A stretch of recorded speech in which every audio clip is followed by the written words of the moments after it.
आज की हमारी चर्चा भारत के इतिहास के दो ऐसे ताकतवर स्तंभों पर है जिनके गिरने की गूंज आज भी सुनाई देती है। हम बात कर रहे हैं दक्षिण के मैसूर साम्राज्य और उत्तर के सिख साम्राज्य की। हाँ, ये कहानी है हैदर अली और टीपू सुल्तान जैसे सुरमाओं की, महाराजा रणजीत सिंह जैसे शेर की, और कैसे एक उभरती हुई ब्रिटिश शक्ति ने इन्हें एक एक कर अपने अधीन कर लिया। बिल्कुल। और हमारे पास जो स्रोत हैं वे प्रतियोगी परीक्षाओं के नोट्स की तरह हैं, एकदम सटीक, काम की जानकारी से भरे हुए। सही। लेकिन हमारा मकसद सिर्फ तथ्यों को दोहराना नहीं है। हम इन नोट्स की गहराई में उतरेंगे और ये समझने की कोशिश करेंगे कि इन महान साम्राज्यों के पतन के पीछे की असली वजह क्या थी। मतलब ये सिर्फ कुछ लड़ाइयों में हार थी या कहानी इससे कहीं ज्यादा जटिल है? यही तो सवाल है। क्या हुआ ये तो सब जानते हैं, पर ऐसा क्यों हुआ? हाँ, वो कौन सी निर्णायक मोड़ थे, वो कौन सी रणनीतिक गलतियां थीं, और वो कौन से लोग थे जिनके होने या ना होने से इतिहास की धारा शायद बदल जाती। तो चलिए इस सफर की शुरुआत दक्षिण से करते हैं। मैसूर के बाग के इलाके से। मैसूर से शुरू करना बिल्कुल सही रहेगा। यहाँ एक बाप बेटे की जोड़ी ने अंग्रेजों को लगभग आधी सदी तक उन चैन की सांस नहीं लेने दी। हैदर अली और टीपू सुल्तान। ये समझना जरूरी है कि उस समय तक अंग्रेज बंगाल और कई दूसरे इलाकों में अपना दबदबा बना चुके थे। जी, लेकिन मैसूर उनके लिए एक कह सकते हैं लोहे का चना साबित हो रहा था। लोहे का चना, ये बिल्कुल सही शब्द है। तभी तो उन्हें मैसूर को जीतने के लिए एक दो नहीं बल्कि पूरे 4 युद्ध लड़ने पड़े। हाँ, पूरे 4 युद्ध। और हमारे स्रोतों में इन 4 युद्धों के बाद हुई संधियों को याद रखने के लिए एक बड़ी मजेदार ट्रिक दी गई है। मामाश्री। बिल्कुल, मामाश्री। हाँ, ये प्रतियोगी परीक्षाओं की तैयारी के लिए काफी काम की ट्रिक है। मद्रास, मैंगलोर और श्रीरंगपट्टनम, ये सिर्फ 3 नाम नहीं है, ये मैसूर के पतन की 3 सीढ़ियां हैं। ये ट्रिक तो बढ़िया है, लेकिन क्या इतिहास को ऐसे शॉर्टकट से याद रखने में हम उसकी गहराई खोने का खतरा नहीं उठाते? मतलब इन संधियों के पीछे के अपमान, दबाव और इंसानी जज्बातों को हम कहीं नजरअंदाज तो नहीं कर देते? आपने बहुत महत्वपूर्ण सवाल उठाया है। ये ट्रिक्स याद रखने के लिए बेहतरीन है, लेकिन हमारा काम इन्हीं ट्रिक्स को खोलकर उनके पीछे की कहानी को समझना है। तो चलिए पहली माँ से शुरू करते हैं, यानी मद्रास की संधि से। पहला आंग्ल मैसूर युद्ध जो 1767 से 69 तक चला, वो हैदर अली की सैन्य प्रतिभा का एक शानदार प्रदर्शन था। मतलब इसमें हैदर अली जीते थे? जीते ही नहीं बल्कि उन्होंने अंग्रेजों को उनकी ही चाल में मात दी थी। हैदर अली अपनी सेना लेकर सीधे मद्रास, जो अंग्रेजों का गढ़ था, उसके दरवाजे तक पहुंच गए। अच्छा। अंग्रेज बुरी तरह घबरा गए और उन्हें मजबूरन एक अपमानजनक संधि पर हस्ताक्षर करने पड़े। यही थी मद्रास की संधि। इसमें तय हुआ कि दोनों एक दूसरे के जीते हुए इलाके लौटा देंगे और जरूरत पड़ने पर एक दूसरे की मदद करेंगे। वाह, यानी पहले ही राउंड में हैदर अली ने अंग्रेजों को दिखा दिया कि मुकाबला बराबरी का नहीं बल्कि उनसे बेहतर का है। बिल्कुल। इसके बाद तो अंग्रेज जरूर बौखला गए होंगे। अब उन्होंने बदला लेने के लिए कोई बड़ी तैयारी की होगी, है ना? हाँ, और उन्हें मौका भी जल्द ही मिल गया। जब मराठों ने मैसूर पर हमला किया तो संधि के मुताबिक अंग्रेजों को हैदर अली की मदद करनी चाहिए थी। लेकिन वो नहीं आए। उन्होंने संधि तोड़ दी। इसी धोखे से दूसरे आंग्ल मैसूर युद्ध की जमीन तैयार हुई, जो 1780 में शुरू हुआ।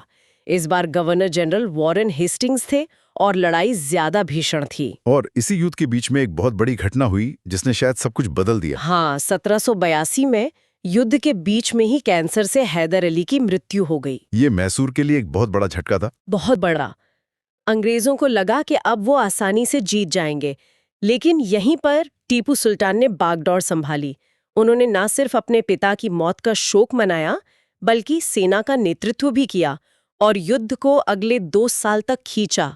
मतलब पिता की मौत के बावजूद टीपू ने हार नहीं मानी। ये तो उनके चरित्र की ताकत को दिखाता है। निश्चित रूप से। उन्होंने अंग्रेजों को कोई बड़ी जीत हासिल नहीं करने दी और आखिरकार 1784 में युद्ध बराबरी पर छूटा। और यहीं पर हमारी ट्रिक की दूसरी माँ आती है, मैंगलोर की संधि। इस संधि में भी दोनों पक्षों ने एक दूसरे के इलाके लौटा दिए, तो 2 युद्धों के बाद भी मैसूर अपनी जगह पर कायम था। लेकिन तीसरे युद्ध में कहानी पूरी तरह पलट गई। ऐसा क्या हुआ? तीसरे युद्ध के समय मतलब 1790 से 92 तक गवर्नर जनरल थे लॉर्ड कॉर्नवालिस। ये वही कॉर्नवालिस थे जो अमेरिकी स्वतंत्रता संग्राम में जॉर्ज वॉशिंगटन से हार कर आए थे। जी, वो भारत में कोई भी हार बर्दाश्त करने के मूड में नहीं थे। उन्होंने एक बड़ी रणनीति बनाई और मराठों और हैदराबाद के निजाम को अपने साथ मिला लिया। तो टीपू अकेले पड़ गए। हाँ, वो अकेले पड़ गए। और यहीं पर हमारी ट्रिक का आखिरी और सबसे दर्दनाक हिस्सा आता है, श्रीरंगपट्टनम की संधि। दर्दनाक शब्द बिल्कुल सही है। ये सिर्फ एक सैन्य हार नहीं थी, ये टीपू के स्वाभिमान पर हमला था।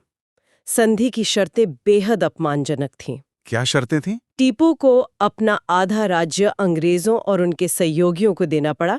उन पर 3 करोड़ रुपए का भारी जुर्माना लगाया गया। और सबसे तकलीफदेह शर्त, उन्हें अपने 2 बेटों को, जिनकी उम्र सिर्फ 8 और 10 साल थी, उन्हें बंधक के तौर पर अंग्रेजों को सौंपना पड़ा जब तक कि वो जुर्माने की रकम अदा नहीं कर देते।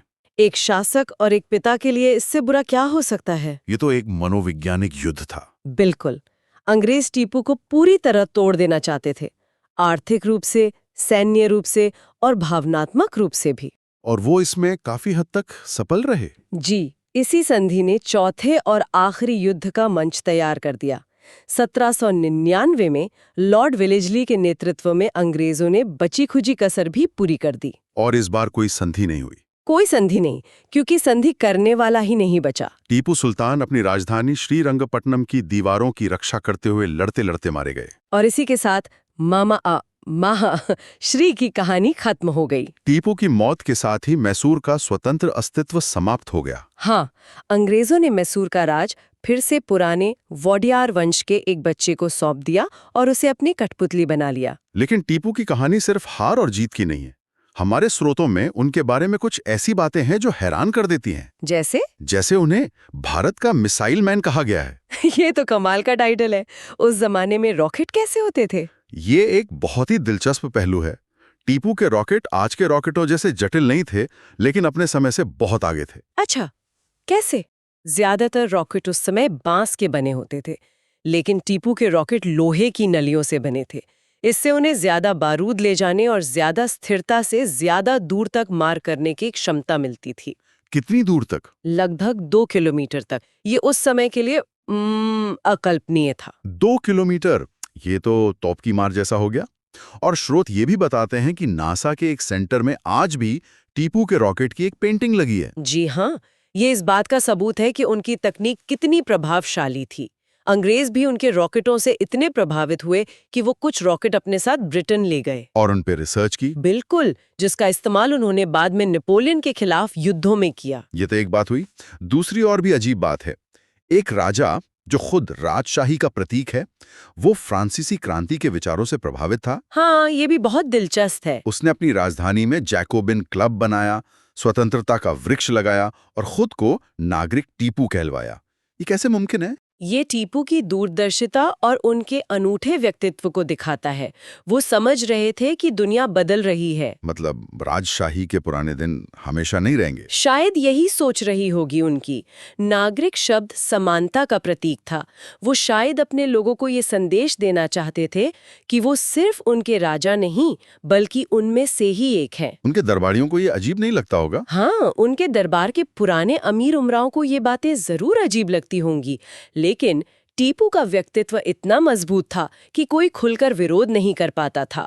वो एक ही समय में एक पारंपरिक शासक और एक आधुनिक विचारक थे। तो मैसूर में हमने देखा कि कैसे एक दूरदर्शी, तकनीकी रूप से उन्नत साम्राज्य का पतन एक के बाद एक युद्धों और एक कठोर संधि के बोझ तले हो गया। अब उत्तर की ओर चलते हैं। हाँ, अब देखते हैं कि क्या पंजाब के शेर की कहानी भी कुछ ऐसी ही थी या वहां अंग्रेजों की चुनौती कुछ अलग थी। पंजाब की कहानी बिल्कुल अलग है। यहाँ अंग्रेजों का सामना किसी एक व्यक्ति या एक वंश से नहीं, बल्कि एक पूरे समुदाय की संगठित शक्ति से था। और इस शक्ति को एकजुट करने वाले थे महाराजा रणजीत सिंह। शेर पंजाब। हमारे स्रोत बताते हैं कि वो शुकर चकिया मिसल से थे।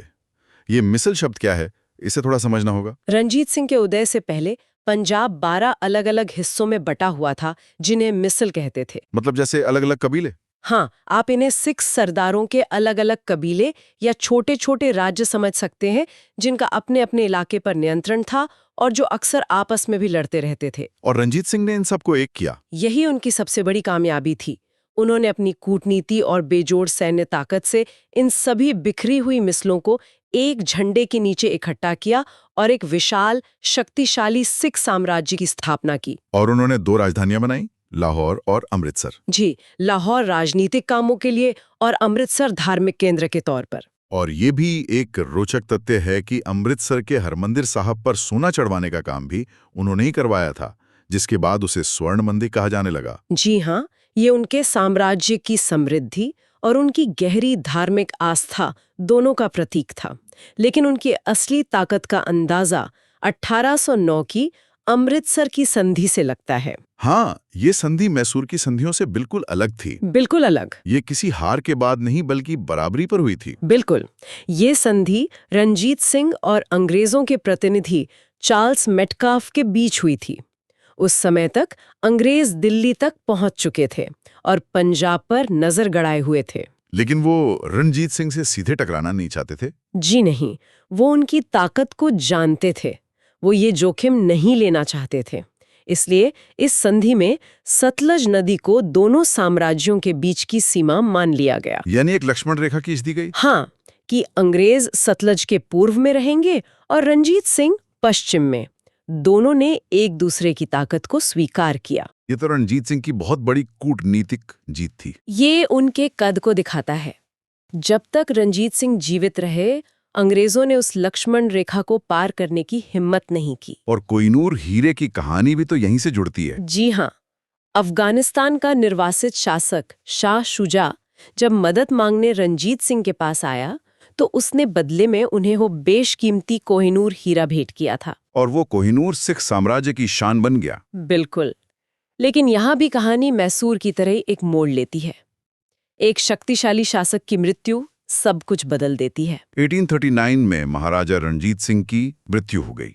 और उनके बाद जो हुआ वो पंजाब के इतिहास का सबसे दुखद अध्याय है। रंजीत सिंह के उत्तराधिकारी उतने योग्य और दूरदर्शी नहीं थे। उनके दरबार में साजिशें शुरू हो गईं। हाँ, एक के बाद एक शासक मारे जाने लगे, सेना अनुशासनहीन होने लगी और पूरे साम्राज्य में एक राजनीतिक अस्थिरता फैल गई। और अंग्रेज इसी मौके का इंतजार कर रहे थे। बिल्कुल। उन्होंने अपनी लक्ष्मण रेखा पार कर दी। पंजाब की कमजोरी को भांपकर हाँ, उन्होंने दखल देना शुरू किया, जिसके कारण पहला आंग्ल सिख युद्ध हुआ 1845-46 में। इसमें सिख हार गए। सिख सैनिक बहुत बहादुरी से लड़े थे, लेकिन नेतृत्व की कमजोरी और कुछ सरदारों की गद्दारी के कारण वो हार गए। इसके बाद लाहौर की संधि हुई, जिसने पंजाब को बहुत कमजोर कर दिया। और फिर आया दूसरा युद्ध, जिसने सिख साम्राज्य के ताबूत में आखिरी कील ठोक दी। दूसरा आंग्ल सिख युद्ध 1848-49 में। उस समय भारत के गवर्नर जनरल लॉर्ड डलहौजी थे। डलहौजी तो अपने साम्राज्य विस्तार के लिए जाने जाते थे। हाँ, वो किसी भी हद तक जा सकते थे। इसी के लिए उनकी व्यपगत का सिद्धांत या डॉक्ट्रिन ऑफ लैप्स नीति बहुत कुख्यात है। डॉक्ट्रिन ऑफ लैप्स, ये क्या था? ये डलहौजी का सबसे चालाकी भरा हथियार था। इस नीति के तहत अगर किसी भारतीय रियासत के राजा की कोई अपनी संतान मतलब पुरुष उत्तराधिकारी नहीं होता था, तो अंग्रेज उस राजा के गोद लिए हुए बेटे को वारिस नहीं मानते थे और उस रियासत को सीधे ब्रिटिश साम्राज्य में मिला लेते थे। ये विलय करने का एक कानूनी तरीका था।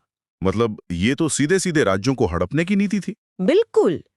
तो दूसरे आंग्ल सिख युद्ध में सिखों की हार के बाद डलहौजी ने किसी संधि की जरूरत नहीं समझी।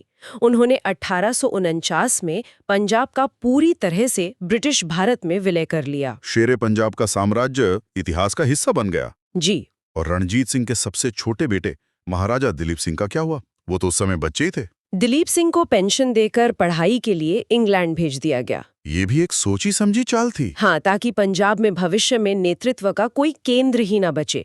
और वो कोहिनूर हीरा जो सिख साम्राज्य की शान था, उसे दिलीप सिंह से ले लिया गया और ब्रिटेन की महारानी विक्टोरिया के ताज में जड़ दिया गया। एक साम्राज्य की संप्रभुता और उसका सबसे कीमती खजाना दोनों छीन लिए गए। एक युग का अंत हो गया। तो अगर हम आज की इस पूरी चर्चा को समेटें, तो हमने 2 बहुत ताकतवर साम्राज्यों के उदय और पतन की कहानी देखी। मैसूर की कहानी तकनीक, दूरदर्शिता और एक ऐसे शासक की थी जो शायद अपने समय से बहुत आगे था। और पंजाब की कहानी एक शक्तिशाली संगठन और एकता की थी, जो एक करिश्माई नेता के जाने के बाद बिखर गई। और दोनों ही मामलों में अंग्रेजों ने उनकी आंतरिक कमजोरियों का पूरा फायदा उठाया। तो निचोड़ ये है कि शेरे मैसूर टीपू सुल्तान थे, जिन्होंने रॉकेट तकनीक में क्रांति ला दी, और शेरे पंजाब रंजीत सिंह थे, जिन्होंने एक बिखरे हुए समुदाय को एक साम्राज्य में बदल दिया। एक का पतन श्रीरंगपट्टनम की संधि से तय हुआ, तो दूसरे का पतन अमृतसर की संधि की लक्ष्मण रेखा के मिट जाने से। ये सब हमें एक बड़े सवाल पर लाकर छोड़ता है। हमने देखा कि कैसे इन दो महान साम्राज्यों का भविष्य एक व्यक्ति की मृत्यु या एक संधि की शर्तों पर टिका था।